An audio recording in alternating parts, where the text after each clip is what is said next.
Cold winter nights in Chicago mean a lot of us reach for soups and stews. And our food reporter says Chicago's large Polish community knows how to create a hearty version of both. As he reports in his Saturday night sampler, there's one deli and bakery on the far northwest side making two of his favorites. Here's ABC 7's Steve Dolinsky. On any given day, inside the massive Kolatek Super Bakery and Deli on the city's far northwestern edge, customers line up for bread, deli items, and soups. But one of the best-loved stews from the Polish kitchen is bigos, a hunter's stew made from several hearty ingredients. Traditionally, it could be done with venison, any kind of meats. But the joke was always that if the men went out hunting and they didn't bag anything, the women had the hunter's stew ready for them, just so they were all happy about it. The bigos at Kolatek's is loaded with pork, from the smoked bacon to the thick, juicy kielbasa, smoked in-house, of course. They're chopped and added to beef broth in a giant pot.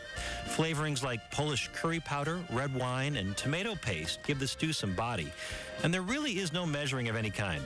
Different recipes, different families, different regions of Poland. Just like chili, thousands of recipes. Everybody's got their own slant on it. The sauerkraut is made in-house as well, and it's added by the handful to the stew, giving it characteristic texture. A long time ago, there was no citrus during the wintertime or fruit. And it was either the things you stored in the cellar. So apples stayed, the winter apples, and sauerkraut. Sauerkraut is very high in vitamin C.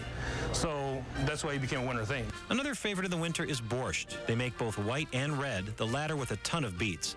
First, they need to ferment them for a few days, so they combine red beets with peppercorns, bay leaves, and salt, plus pieces of sourdough bread to jumpstart the fermentation process. After a few days, the liquid is strained and poured into a stock pot, heated with some garlic powder, then ladled over beef dumplings and sometimes served with giant beef croquettes, which resemble egg rolls. You could do it dumplings, you could do the croquette, you could do, there's the Ukrainian borscht, which you could put beans into it, potatoes.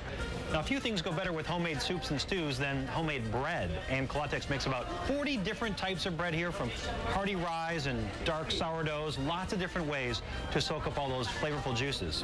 On the city's northwest side, Steve Dolinsky, ABC 7 News. Steve says the deli usually sells 3 or 4 soups a day. One of the more unusual and delicious versions contains pickles. For more information about Kolatek's Super Bakery and Deli, just go to our website, abc7chicago.com. Look on the lower left side and you'll see the Hungry Hound tab, which will link you to all of Steve's stories and videos. Or call the info line at 312-750-7096. Super bakery. Super bakery deli. You turn into Superman eating that stuff. No doubt. That looked good. Yeah, it did.